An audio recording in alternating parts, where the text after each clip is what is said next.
Mais uma vez, bom dia a todos, a paz do Senhor Jesus Cristo. Vamos neste momento da liturgia refletir sobre a palavra de Deus, amém? Por gentileza, vamos abrir nossas Bíblias no Evangelho de Lucas, capítulo 8, do verso 22 em diante. Evangelho de Lucas, capítulo 8, do verso 22 em diante. Verso 22, 8:22. Certo dia, Jesus entrou num barco com seus discípulos e disse-lhes: Vamos para outra margem do lago. E partiram. Enquanto navegavam, ele adormeceu e caiu um vendaval sobre o lago. E o barco foi se enchendo de água a ponto de estarem em perigo. E, aproximando-se dele, despertaram-no dizendo: Mestre, vamos morrer. E ele, levantando-se, repreendeu o vento e a fúria da água, e estes cessaram e veio a calmaria. Então lhes perguntou: Onde está a vossa fé? Atemorizados eles se admiraram e diziam uns aos outros: Quem é este que dá ordens até aos ventos e à água, e eles lhe obedecem? Senhor Jesus Cristo, louvado seja o teu nome. Nós servimos o único Deus, o Deus Todo-Poderoso, que tem controle sobre todas as coisas. Até as forças da natureza, que são inanimadas, obedecem à tua voz de comando. Tu és soberano, tu transcende a todos os poderes desta terra. Tu és o Criador, tu és todo-poderoso. Para isso se manifestou o Filho de Deus na carne, para destruir e desfazer as obras do diabo. Assim cremos. Pelas tuas pisaduras, Senhor Jesus Cristo, nós fomos sarados. Teu castigo nos trouxe a paz. Senhor Jesus Cristo, nesta manhã manifesta o teu poder em nossas vidas. Senhor Jesus Cristo, no teu tempo soberano, concede a tua graça sobre a nossa vida, meu Deus, diante das tribulações que estamos passando. Senhor Jesus Cristo, nos dá força, nos dá, Senhor Jesus Cristo, a tua graça nessa manhã. Senhor Jesus Cristo, eu te suplico, humildemente, usa os meus sentidos para a exposição da tua palavra nessa manhã. Abençoe a todos que vão nos assistir pela plataforma do YouTube e da COS TV. Em nome do Senhor Jesus Cristo, afasta todo o mal. Em nome do Senhor Jesus Cristo. É neste Deus quem cremos, o único e verdadeiro Deus. Neste momento glorificamos o Deus Altíssimo, glorificamos o Senhor Jesus Cristo, glorificamos o Santo Espírito. Amém. Às vezes ficamos perplexos, ficamos indagantes acerca de situações que muitas vezes nos acometem a vida. E como podemos muitas vezes ser assim encaminhados pelo Senhor, estar na vontade do Senhor e ter que passar por tribulações, e ter que passar por momentos de tempestade? Ficamos perplexos, ficamos indagantes, os porquês ficam ali circulando em nossa consciência e a nossa mente limitada não consegue achar justificativa. Os primeiros indícios de autocomiseração ficam circulando em nossa mente e nós perguntamos a um Deus todo-poderoso se vemos sinais e milagres na vida de outras pessoas, e até mesmo lendo um texto como esse e o que vai ocorrer no capítulo 5 do Evangelho de Marcos, pois são os fatos que transcorrem depois desse grande ato sobrenatural de Deus, esse grande livramento na tempestade, em que o Senhor Jesus salva ali a embarcação e a tripulação. Ficamos então perplexos e perguntamos: como pode o Senhor ter todo o poder e nós temos que passar por situações terribilíssimas? Quando olhamos ao longo do mundo, e assim nos instrui a palavra de Deus, estas tribulações e essas aflições, de certa forma, estão acometendo os nossos irmãos em diversos cantos da terra. Existem locais de difícil pregação do Evangelho. Se observarmos a janela 1040 e outros regimes ditatoriais no Oriente, vemos quão difícil está se pregar a palavra de Deus. É-se proibido até andar com a Bíblia debaixo do braço.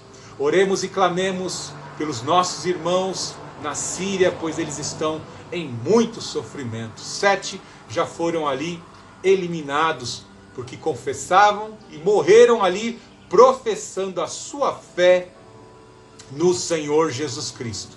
Diante de todos esses acontecimentos de aflição e de perseguição, nós perguntamos: onde está o nosso Deus? Bem, assim também foi no início da pregação do Evangelho. Vemos que o Senhor Jesus Cristo alertou os seus discípulos acerca das aflições que ele mesmo haveria de passar, e eles que haveriam de estar proclamando este mesmo Evangelho que o Senhor Jesus Cristo proclamou, haveriam também de passar por tribulações e dificuldades.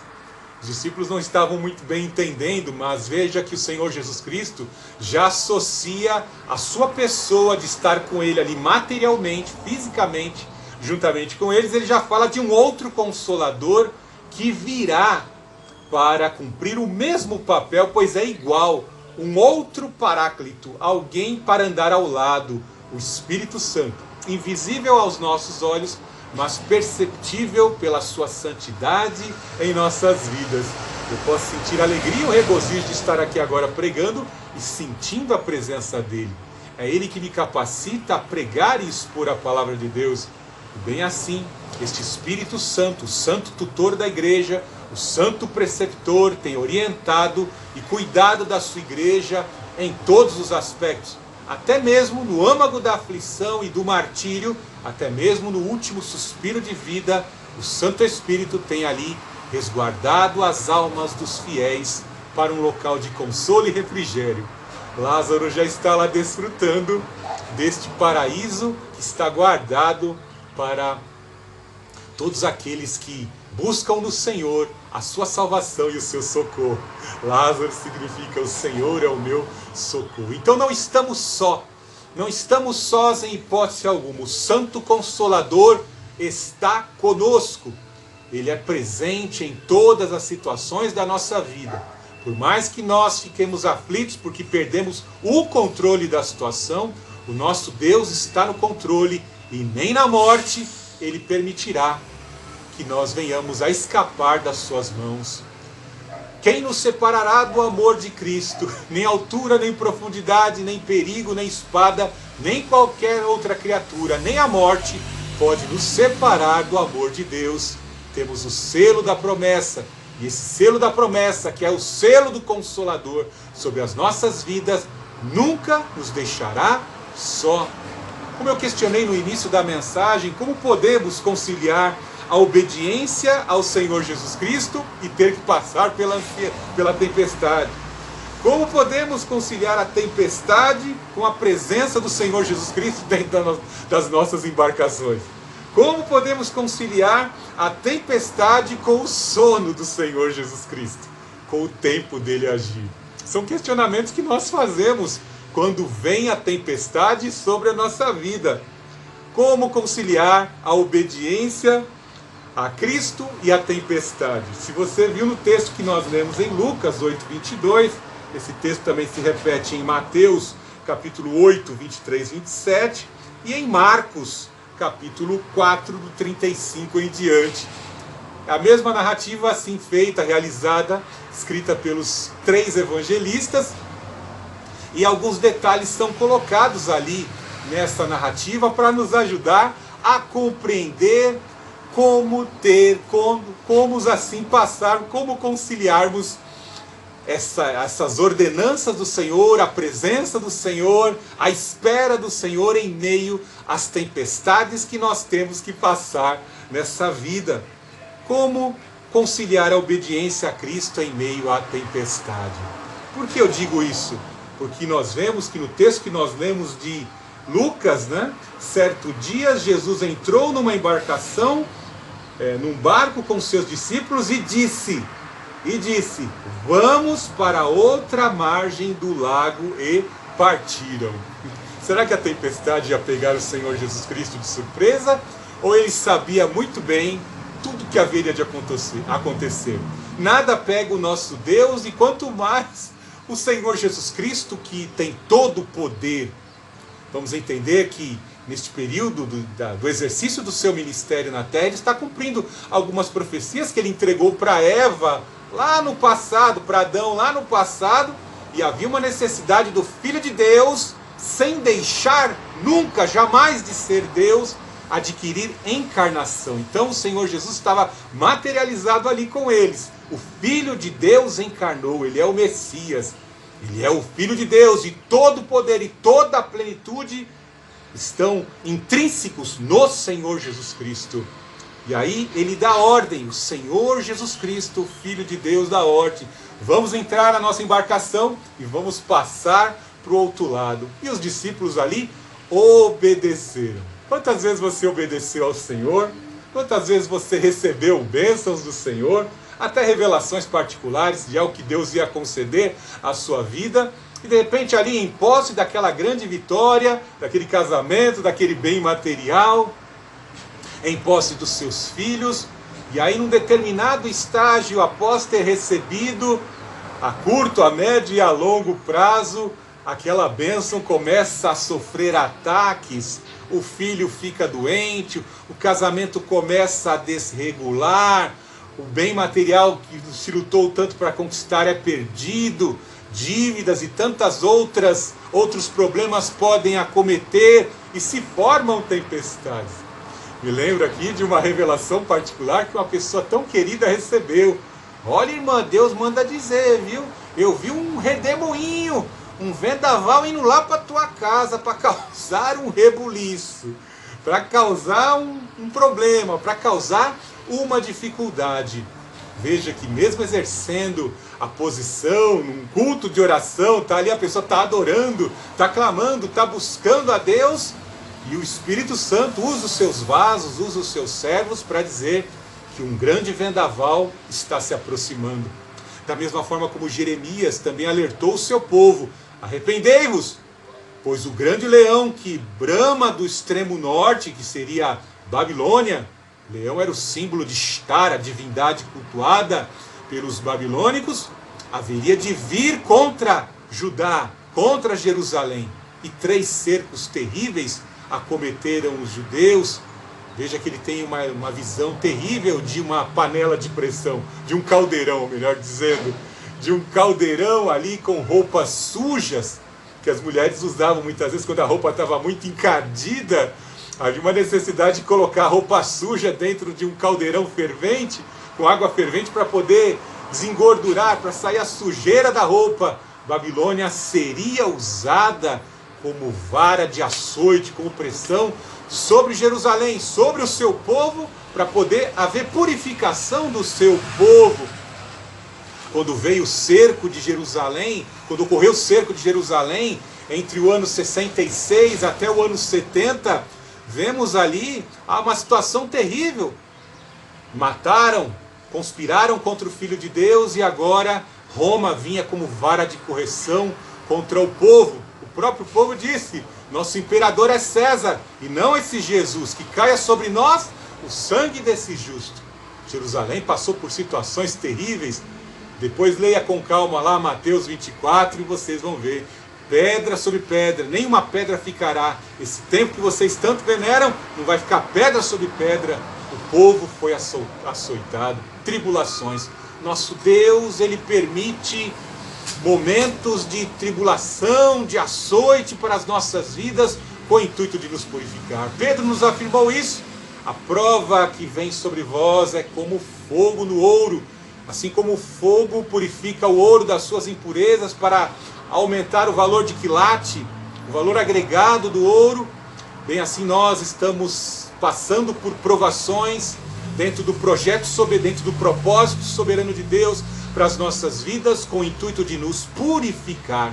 As dificuldades assim vão nos purificando.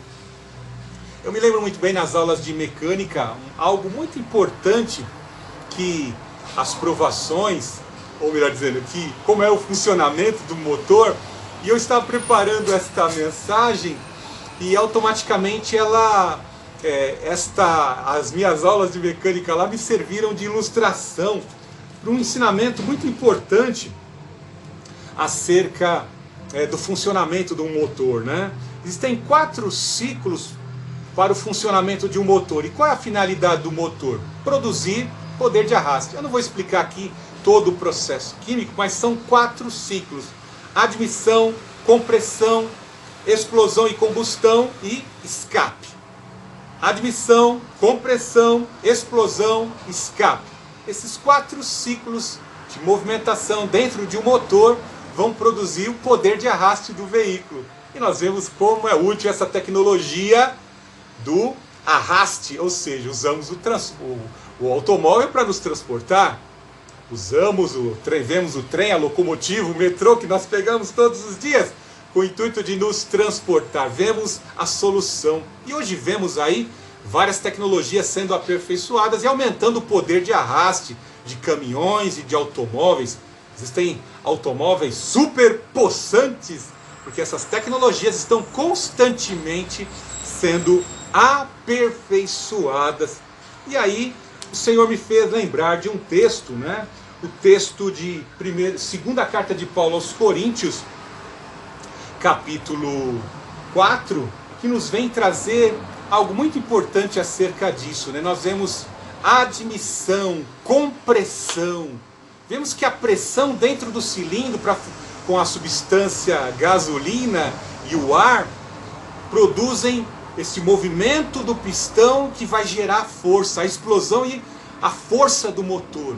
Então entendemos que quando começam a haver pressões sobre a nossa vida, nós vamos adquirindo força, né? Comece dentro de uma jornada determinada, saia do supermercado com um saco, uma sacola com 30 quilos e você caminha uma certa distância. A uma certa distância você já vai ter que trocar de mão, vai tentar transportar nas costas, você vai buscar transportar esta sacola de 30 quilos em algum local, em região mais descansada, mas ao mesmo tempo você vai caminhar com ela. Em alguns momentos da viagem, você que é limitado, você vai sentir necessidade de sentar um pouquinho, dependendo do peso.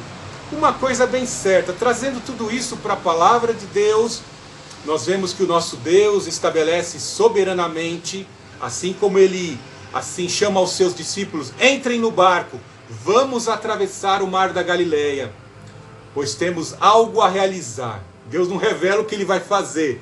No capítulo 5 do Evangelho de Marcos mostra muito bem a obra missionária que Ele vai realizar, uma grande obra de libertação. Jesus não fala, Ele dá ordem e nós obedecemos. E ali, dentro da embarcação, sem eles esperarem, os ventos, um vendaval começa a formar uma terrível tempestade, eles se veem prestes a morrer. Bem assim nós, muitas vezes com a incumbência da pregação da palavra, atendendo ao chamado de Deus, nos vemos pressionados por perdas, acometidos até mesmo de enfermidades. Certa vez eu via lá o testemunho do missionário Ronaldo Lidório, ele dizendo: Senhor, o Senhor me trouxe para missões e agora aqui já estou tanto tempo com essa doença que pegou malária e outras enfermidades, agora eu não posso sair de casa para não disseminar a doença. E nesse tempo ali, para não ficar desocupado, ele foi traduzindo a Bíblia para o dialeto daquele povo que ele estava pregando o Evangelho. Ou seja, o nosso Deus se utilizou de uma enfermidade acometida sobre o seu servo para que ele se dedicasse à construção de uma Bíblia no dialeto daquele povo. Então veja a forma e o jeito de Deus agir e construir os seus desígnios e projetos. Deus escolhe vasos e os prepara para sofrimento, para níveis maiores. Então quando vemos aqui que o Senhor dá ordem aos seus discípulos: entrem no barco que nós vamos atravessar. Qual é o intuito?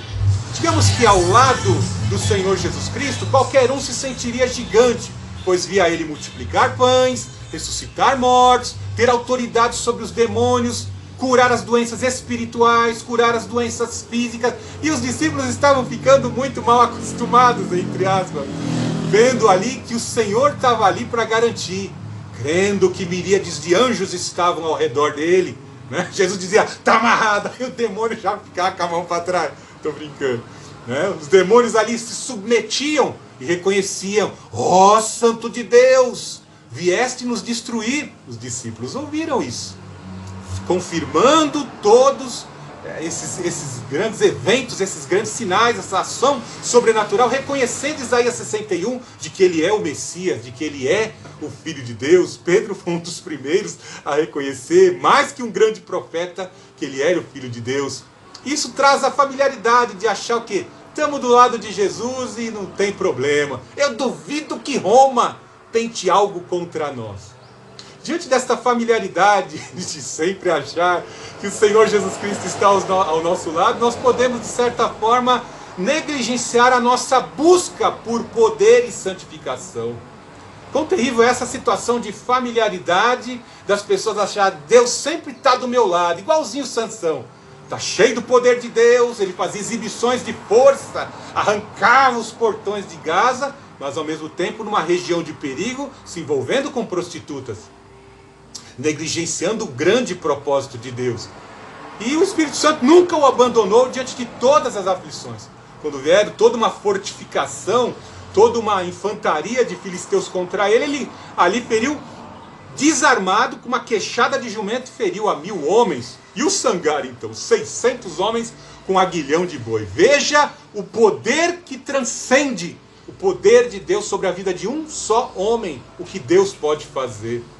Então, os discípulos estavam ali, de certa forma, necessitando de exercício, necessitando de experiências próprias, necessitando de exercitar a confiança nas coisas que Deus nos fala.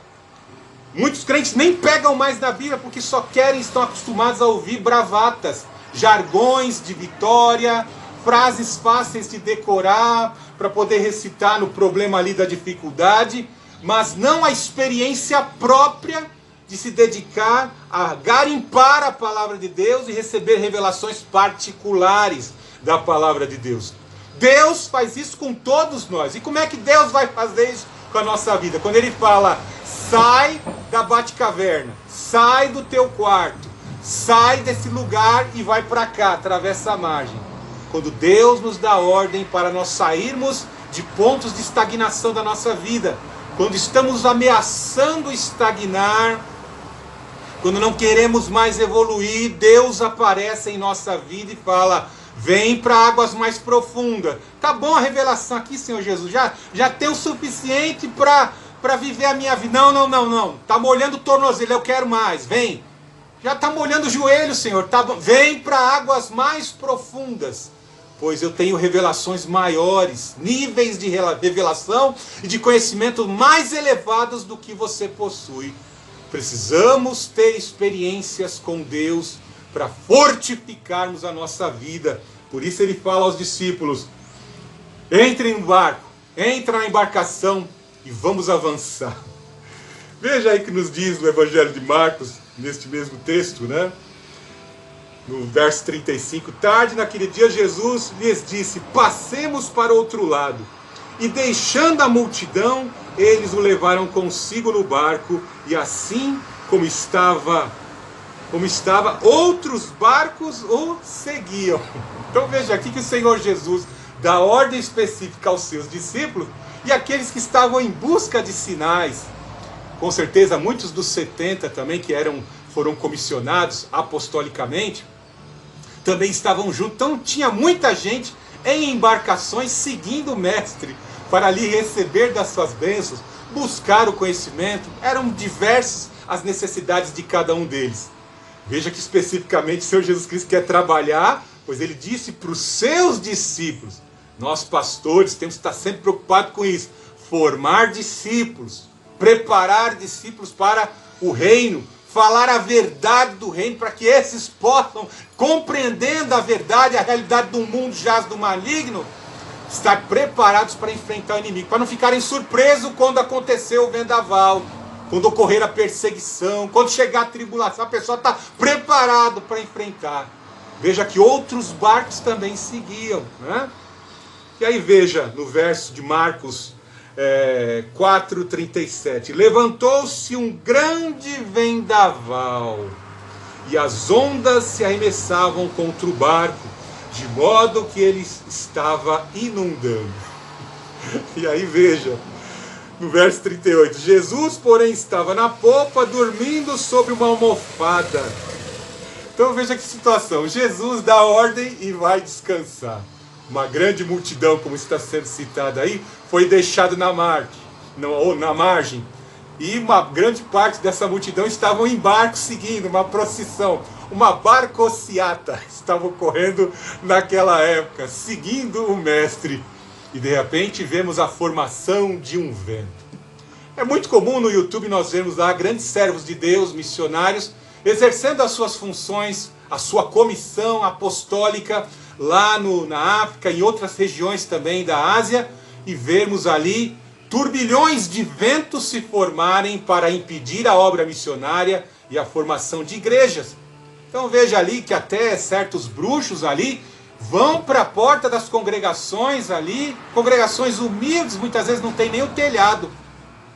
Até o assoalho aqui não é bonito como esse aqui, não, esse piso bonito, né? Todo mundo que entra aqui na Remanescente acha o piso bonito.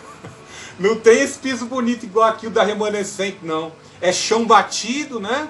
As paredes ainda não estão rebocadas, um telhado frágil, né? E o bruxo vai para a porta, das congregações, para a porta da igreja, onde os crentes se reúnem e começam ali a assustar o povo de Deus para que eles não aceitem a mensagem do Evangelho do nosso Senhor Jesus Cristo. E formam verdadeiros turbilhões, furacões. O Baal ali é invocado e começa ali a realizar os seus sinais. Mas também quando o servo de Deus invoca o maior de todos, o Senhor Jesus Cristo, o turbilhão se acaba. E o feitiço que é projetado contra a vida do pastor, o pastor retorna com o poder do Espírito Santo e o bruxo cai para trás, junto com seus asseclas, com seus agentes. Então nós conseguimos compreender visualmente hoje, graças à tecnologia, nós conseguimos visualizar um pouco do que é os terríveis problemas que muitas vezes são acometidos quando se vai obedecer e servir no campo missionário. Nós vemos aqui que no capítulo 5 de Marcos já está descrito aí para onde o Senhor Jesus Cristo intencionava ir, por uma região discriminada, onde algumas pessoas endemoniadas viviam lá no cemitério. O cemitério é o local onde se enterra, onde as pessoas ali desfalecidas são enterradas. Nós vemos lá que os endemoniados lá arrancavam, quebravam a corrente. O endemoniado quebrava a corrente de ferro. Você já tentou quebrar uma corrente de ferro? Às vezes você não consegue partir nem um barbante. Mas essa pessoa endemoniada quebrava a corrente, quebrava as amarras que eram colocadas sobre a vida dele. Ele vivia nu, fedendo ali, todo machucado, no cemitério. Então, essa é a grande obra de Deus, de resgate de almas. E o inimigo se levanta, o inimigo se enfurece. Com certeza aqui nós vemos o vendaval formado por esses agentes que queriam impedir a obra missionária. Atendendo a obra de Deus, atendendo o chamado de Deus, o que nós enfrentamos? Estes mesmos inimigos, esses mesmos agentes do diabo. Ele vai usar o vento, a chuva, vai tentar furar o pneu do teu carro, vai usar aqueles que são incrédulos, de credos religiosos hostis ao Evangelho, vai utilizar de tudo o que ele puder para impedir você de atingir níveis maiores, de criar musculatura espiritual, de desenvolver a tua fé, lançando sobre você perda, lançando sobre você um sentimento de perda, de abandono, de aflição, né? Tem crente que fica no meio do caminho, não fica? Eu clamei o Senhor Jesus lá na aflição, e por que o meu parente próximo morreu? Porque conheço muitas pessoas, e às vezes até estudante de seminário mesmo, fez teologia, abandonou a fé. Temos aí um pastor aí, não vou citar o nome, né? Virou mago, abandonou. Por que abandonou a fé? Porque não conseguem compreender que os filhos de Deus têm que adquirir musculatura nas aflições. A fé, a compreensão que temos de Deus, do Filho de Deus, tem que ser aperfeiçoada nessas aflições. Então as pessoas não compreendem isso, não compreendem o propósito de Deus. Ficam no meio do caminho, são abatidos no meio do caminho, se desviam, pervertem da sã doutrina, pegam atalhos, tentam muitas vezes até pela sua própria força e ficam. Jesus Cristo amava os 12 e os amou até o fim, até o traidor, os amou até o fim. Estava preocupado com Pedro quando ele ressuscita dentre os mortos. né? O Senhor é o Consolador. Então vemos uma grande multidão também. Veja que a multidão também ali entraram em barcos e também foram acometidas por esse terrível vendaval. Para eles era mais difícil compreender ainda, porque os pequeninos ali estavam com certeza atrás de sinais. Ah, Senhor, mais sinais, mais cura, mais orientação, mais revelação, mais diversidade de necessidades e de demandas existiam nas pessoas que estavam ali naquela embarcação. E quando veio o vendaval, Jesus não estava na embarcação deles, mas Jesus soberanamente estava no controle de todas as coisas ali. E ocorreu um grande milagre. Em especial, os discípulos puderam testificar o que ocorreu. Ou seja, a solução daquele grande problema, daquele grande e terrível vendaval. Muitos teólogos aí dizem, aquela região é propensa à formação geográfica dos montes, sempre ocorrem ali esses vendavais, né? Sim, concordo, né? As formações vão fazer cálculo, vão utilizar lá algumas ciências de apoio para poder explicar esses vendavais. Mas eu não creio dessa forma, porque o diabo, o inimigo, ele realmente, ele coloca, que a gente, como eu disse, a gente vê lá no YouTube, como é a ação do mal, dos inimigos, dos agentes das trevas, para impedir que o povo de Deus evolua, e impedir que o povo de Deus cumpra o chamado e o propósito de Deus. Veja no verso 38, Marcos 4:38, Jesus, porém, estava na polpa, dormindo sobre a almofada. Como eu disse, como conciliar a tempestade com o sono de Deus? Muitas vezes temos essa dificuldade em compreender. Estamos clamando, estamos necessitados, estamos em busca de um milagre, às vezes em problemas dificílimos que estão muito acima, além da nossa compreensão, e parece que Deus não está ouvindo a nossa oração. Nosso Deus é aquele que trabalha todo o tempo por aqueles que nele, soberanamente, nele esperam. O nosso Deus está administrando. Jesus disse, o meu Pai trabalha todo o tempo. Quando ele afirma isso, ele está ali desmontando os fariseus, que dizem, Deus descansou no sábado. Eu não quero um Deus que descansa no sábado. Se Deus descansa no sábado, então Deus fica cansado, que nem eu. Chega na segunda, que é o meu dia de descanso, eu não quero trabalhar, quero descansar a mente, minha mente cansa. Eu não canso o corpo, mas canso a mente, né? Se Deus fica cansado, eu não quero, né? Eu quero um Deus todo-poderoso, que trabalha todo o tempo para aqueles que nele esperam. Então nós vemos que um versículo só se desmonta muitas seitas aí que se dizem evangélicas. Então Deus está no controle de tudo. Ele tem o tempo certo de atuar. E Ele está operando para diversos desígnios